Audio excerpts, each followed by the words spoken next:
ड्रामेबाज ननद। आज सुबह से ही नीचे से बर्तन और दरवाजे पटकने की आवाज आ रही थी।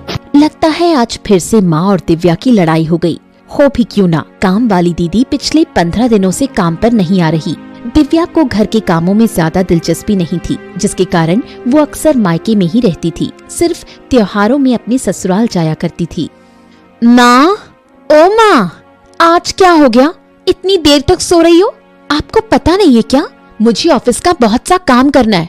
दिव्या बहुत देर से माँ को आवाज लगा रही थी, लेकिन माँ की तरफ से कोई जवाब नहीं आया तो दिव्या घबरा गई और दौड़ते हुए अपने भाई अतुल के पास गई।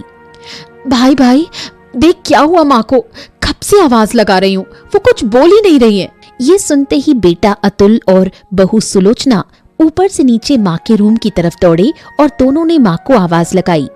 माँ, क्या हुआ माँ? आप दरवाजा क्यों नहीं खोल रही हो? दरवाजा खोलो, मुझे बहुत घबराहट हो रही है। आप दरवाजा खोलो माँ। माँ जी दरवाजा खोलिए। माँ जी प्लीज दरवाजा खोलिए। तभी माँ के रूम से किसी चीज के गिरने की आवाज आई। पोती सौम्या भी अपनी मधुर आवाज में अपनी दादी को पुकार रही थी। दरवाजा न खुलने पर अतुल ने दरवाजा तोड़ दिया। जैसे ही अतुल ने दरवाजा तोड़ा तो देखा माँ जमीन पर गिरी हुई थी। अतुल, सुलोचना और दिव्या तीनों दौड़ते हुए माँ के पास गए। दिव्या सिर्फ रो रही थी। अतुल और सुलोचना ने ही मिलकर माँ को गाड़ी में बिठाया। तभी दिव्या माँ के हॉस्पिटल की पर्ची को लेकर आई और लपक कर कार में बैठ गई। सुलोचना, हम अम्मा को हॉस्पिटल लेकर जा रहे हैं, तुम घर पर ही रहो। जो कुछ भी होगा हम फोन से बता देंगे, तुम फोन अपने पास रखना। सुलोचना ने हामी भरी और पल भर में ही अतुल की गाड़ी रफ्तार से आगे बढ़ गई।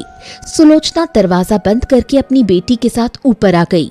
मम्मा, दादी को क्या हुआ? दादी की तबीयत खराब हो गई है लाडो, इसलिए उन्हें डॉक्टर के पास लेकर गए हैं। वो जल्दी ठीक हो जाएंगी।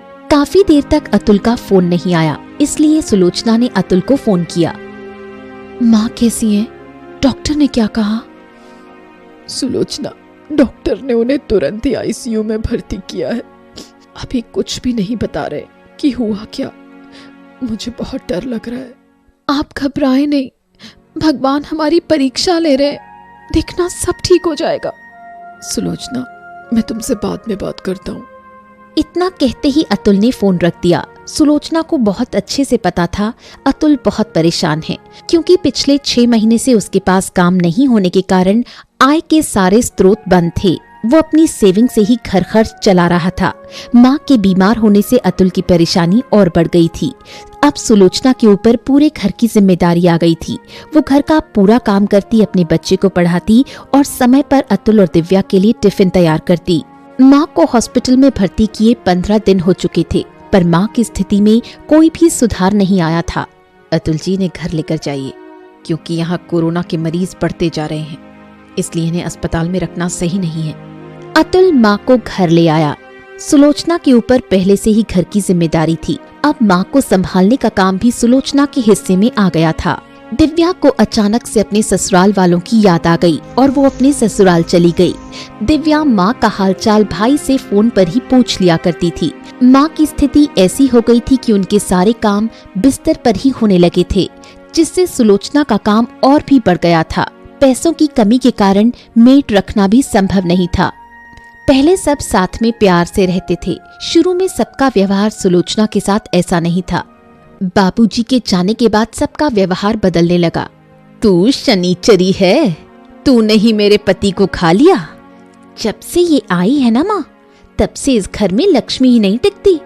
तुम्हारे माँ बाप ने तुम्हें कुछ सिखाया नहीं सुलोचना, तुम्हें सिर्फ बातें करने के अलावा कुछ भी नहीं आता।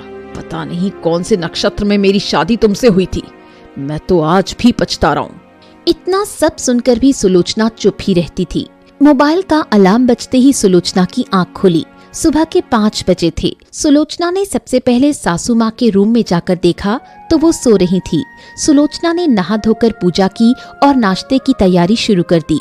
फिर से माँ को जाकर देखा, माँ अभी भी सो रही थी, इसलिए उसने बिना देर किए हुए घर के बाकी काम निपटा लिए। अब अतुल और सौम्या दोनों उठ चुके थे। उन दोनों को भी नाश्ता खिलाकर सुलोचना ने माँ को उठाया, उन्हें ब्रश करवाया, नहलाया, उनका मैला साफ किया मालिश की और उन्हें नाश्ता खिलाकर दवाई दी।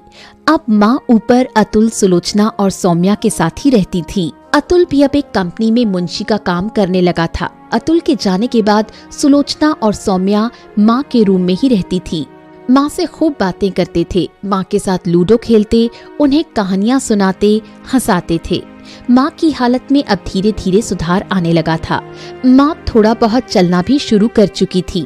अतुल ने जैसे ही ये खबर दिव्या को सुनाई, दूसरे दिन दिव्या वापस आ गई। माँ चलो, अब हम नीचे रहेंगे। अब मैं आ गई हूँ, अब मैं आपकी सेवा करूँगी। अब मुझसे नीचे नहीं रहा जाएगा दिव्या, तू नीचे रह। अब मुझे मेरी सुलोचना बेटी के साथ ही रहना है। इतना सुनते ही दिव्या गुस्से से आग बबूला हो गई। ये शनिचरी कब से आपकी बेटी हो गई माँ? इसने क्या जादू कर दिया? दिव्या, मैं तेरी बातों में ऐसी फंसी कि अपने बेटे, बहू और पोती के बारे में कुछ सोचा ही नहीं। सारी संपत्ति तेरे नाम कर दी, अपनी रसोई अलग कर दी, अपने बेटे को अपने से दूर कर दिया। और जब मुझे तेरी जरूरत थी तब तू यहाँ से चली गई थी। तुझे अपने ससुराल की याद आ गई। मेरे मरने तक तो अब मैं इन्हें छोड़कर नहीं जाऊंगी।